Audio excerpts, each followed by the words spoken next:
여객선, 화물선, 군함, 어선 등 인류의 주요 교통수단 중 하나인 선박. 선박은 한 번에 많은 화물과 사람을 수송할 수 있다는 장점으로 고부가 가치의 산업 경쟁력을 이끌고 있습니다. 특히 바다라는 극한 상황에 맞서 연료 효율을 높이고 안전을 확보하기 위해서는 선박의 겉모양과 부품을 어떻게 설계하느냐가 첫 번째 관건이죠. 실제 선박을 일정 비율로 축소한 모형선을 물에 띄어 선박의 추진 능력, 운동 능력, 조종 성능 등을 시험하는 선형 시험 수조입니다. 낮은 마력으로 높은 속력을 내는 것은 선박의 성능을 좌우하는 매우 중요한 부분이기 때문에 시험을 통해 가장 효율적인 선형이나 프로펠러의 형상 등을 찾아내고 선박의 안정성을 미리 파악해 실제 제작 후 나타나는 하자 보수를 줄이고 있습니다. 선형 시험의 몇 가지 항목을 보면 선박을 끌어당길 때의 저항을 측정하는 저항 실험, 실제 선박을 움직이게 하는 프로펠러의 추력, 회전수, 예인력 등을 측정하는 자항 시험 등이 있고요. 시험 수조에서 파도, 바람과 같은 변수를 조절해 실제 바다에서 배가 어떻게 움직이는지를 평가한 후 실선 제작에 적용하게 됩니다. 최근에 이제 상선 같은 경우에는 친환경 고효율 선박 기술 개발에 대한 요구가 굉장히 커지고 있고, 그로 인해서 이제 선박 추진기에서 발생하는 여러 가지 문제들이 발생을 할 수가 있는데, 그런 문제들을 이제 설계 단계에서 사전에 이제 모형 시험을 통해서 이제 그런 부분들에 대해서 확인을 하고, 또 이제 그 부분에 대한 기술 개발, 그런 부분들에 대한 연구를 하고 있습니다. 프로펠러는 물에서 선박을 달리게 하는 추진기입니다. 프로펠러가 회전하면 날개의 나선면이 물을 밀어내면서 그 반동으로 생긴 추력으로 배가 전진하게 되죠. 그런데 이러한 프로펠러를 한순간에 고철덩어리로 만들 수 있는 위험한 현상이 있습니다. 프로펠러의 회전이 빨라지면 날개면의 기압이 낮아지면서 그 부분에 물이 증발하여 수증기가 되고, 또 수중에 녹아있던 공기방울이 날개면에 들러붙어 침식을 일으키는 캐비테이션 현상이 발생하게 되는데요. 특히 대형 선박의 프로펠러에서는 날개의 손상뿐 아니라 선체의 진동, 고장 등의 원인이 되고 있기 때문에 이를 방지하기 위해 프로펠러의 설계 단계부터 날개 모양과 면적 등에 주의를 기울이는 것이죠. 이 시설은 모형배를 띄워두고 물살만 아래쪽으로 흘려보내는 선박용 러닝머신, 캐비테이션 터널입니다. 프로펠러의 효율만을 연구하는 전용 실험관인 셈인데요. 약 2,400톤의 물을 순환시켜 프로펠러가 돌아갈 때 생기는 물방울을 관찰하고 터널 내부의 압력을 조절해 프로펠러가 느끼는 힘과 주변 환경에 따른 캐비테이션 현상을 파악하게 됩니다. 1초에 2만 장의 사진을 찍을 수 있는 고속 카메라로 프로펠러의 면밀한 관찰이 이루어진다고 하는군요.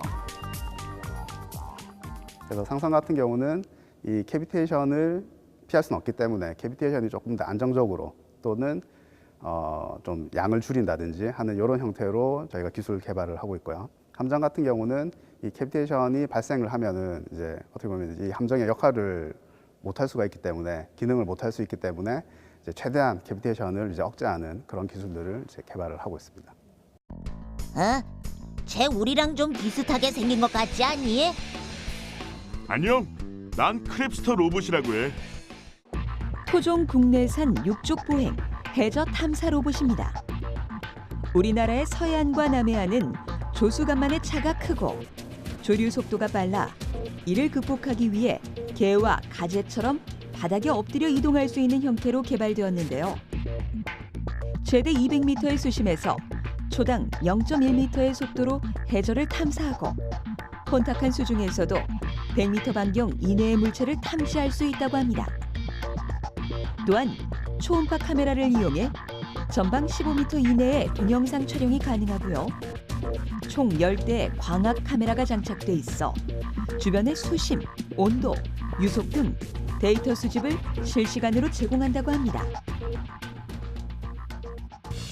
바다의 광부라 불리는 미네로 로봇.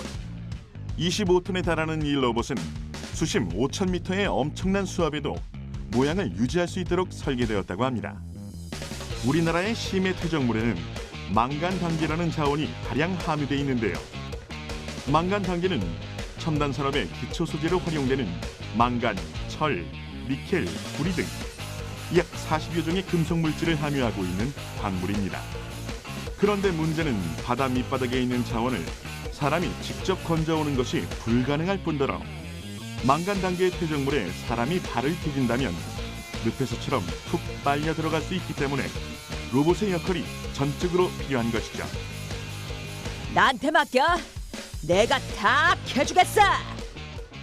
로봇의 앞부분의 채집 장치가 물체틀을 쏴 바닥에 깔려있는 망간 단계를 수중으로 띄우면 로봇의 뒷부분에서는 망간 단계만 분리해 미네로 내부로 운반하는 시스템으로 채광이 이루어지는데요.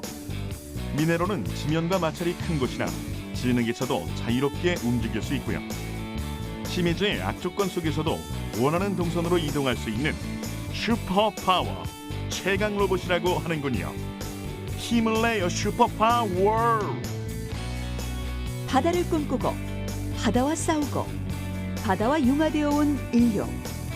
대양과학 발전을 향한 항해는 앞으로도 쭉 계속될 것입니다.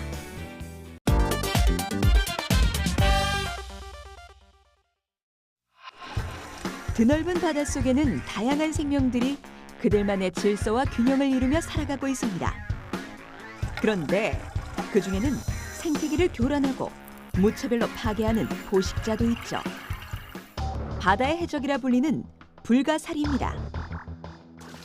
특히 외래종인 아무르 불가사리는 갑각류는 물론 물고기까지 먹어치우는 엄청난 식성으로 한반도의 바다를 초토화하고 있는데요. 죽일 수 없다는 불가사리에서 유래한 이름처럼 이들의 재생력은 무척 강합니다. 신체 일부가 잘려나가면 그 신체에서 또 하나의 개체가 생겨나기 때문에 스쿠버 다이버나 해녀들이 불가사리를 잡아와 땅에서 말려 죽이는 방식으로 퇴치해왔죠. 하지만 문제는 불가사리가 부패하면서 엄청난 악취를 풍겨 이마저도 만만치 않다는 것입니다. 퇴치할 마땅한 방법도 활용할 데도 없어 골칫거리로 여겼던 불가사리. 이들에게서 발견한 것은 무엇이었을까요? 불가사리는 주로 칼슘 성분과 아미노산, 키토산이 많이 함유하고 있습니다. 그런 많은 영양소가 있는데 그 영양소를 우리가 활용하기는 좀 그냥 어렵고, 그래서 저희들이 EM을 활용해 가지고 그런 걸 발효와 숙성 과정을 거치면은 키토산과 아미노산, 칼슘이 우러나옵니다. 그 우러나오는 액을 가지고 우리가 농업용에 활용을 하는 그러한 자재가 되겠습니다. 불가사리표 친환경 비료의 재탄생.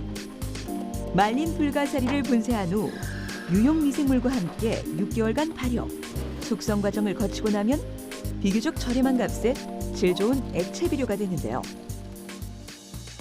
원래 불가사리 자체가 냄새가 좀 심한데 우리가 EM하고 같이 발효시키면 냄새가 아주 적어지면서도 좋은 액기가 생산되고 있습니다.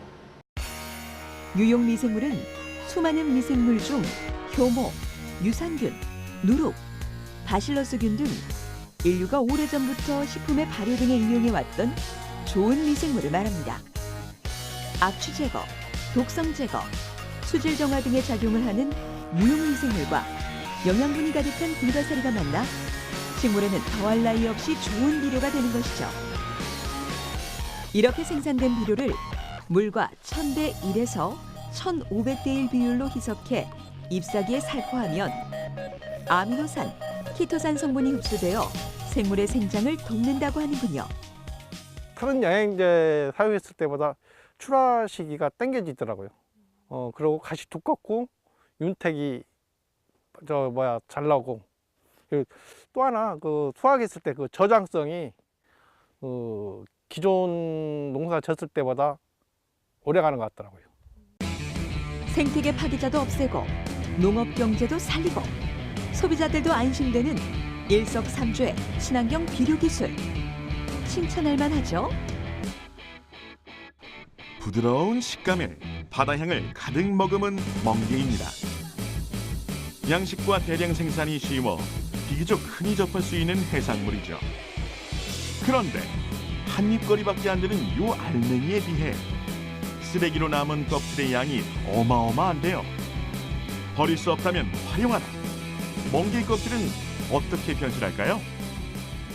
멍게를 어떻게 활용할 것인가를 연구하는 과정 중에 알맹이는 알맹이대로 껍질은 껍질대로 이렇게 단계적으로 추출을 해 나가다 보니까 그래도 마지막으로 껍질이 남아요. 이게 쓰레기잖아요, 사실은. 이것도 쓰레기인데 쓰레기로 버릴 수가 없으니까 이 속에 뭐가 들어있는지를 한번 보자. 그래서 연구를 시작하게 되었고 그것이 식이섬유의 구조를 가지고 있는 것이 밝혀졌습니다. 쓰레기로만 생각했던 멍게 껍질, 그 속을 자세히 살펴보죠. 멍게 껍질 안쪽에 번들거리는 부분은 콘드로이틴이라는 성분으로서 연골, 뼈 건강에 도움이 되는 것으로 알려져 있고요. 나머지 부분은 글라이코스아미노글리칸이라는 물질과 카르테노이드라는 색소로 구성되어 있습니다. 껍질을 산화제와 염기성 용액에 여러 번 세척해 색소를 모두 제거한 후 식이섬유를 추출하게 되는데요. 멍게의 식이섬유는 동물성으로서 게껍질의 키토산과 함께 우리가 식용할 수 있는 딱 두 종류의 동물성 식이섬유라고 합니다. 식이섬유는 몸속의 청소부로 불릴 정도로 체내의 독소나 발암물질을 배출하는 필수 영양소입니다. 성인 남성의 하루 권장량은 25g, 여성은 20g 정도로서 이는 사과 8개, 콩나물 9접시, 흰쌀밥 21그릇에 해당하는 양인데요. 멍게 껍질 1kg에는 무려 보리쌀 한 가마와 비슷한 식이섬유가 함유되어 있다고 하니 만약 화장실 가기가 두렵다면 멍게 껍질 플리즈. 여기저기서 멍게 껍질 찾는 소리가 울려 퍼지지 않을까 싶군요. 특히 바다에서 생산되어지는 해양 생물을 활용하고 버려지는 폐기물을 활용할 수 있다 그러면 인류에게 큰 이득을 가져다 줄 것으로 생각이 되어집니다. 바다의 쓰레기에서 유용한 자원으로의 재탄생. 이렇듯 주변 곳곳에는 숨은 가치를 품고 있는 빛나는 보석이 우리의 발견을 기다리고 있을지도 모릅니다.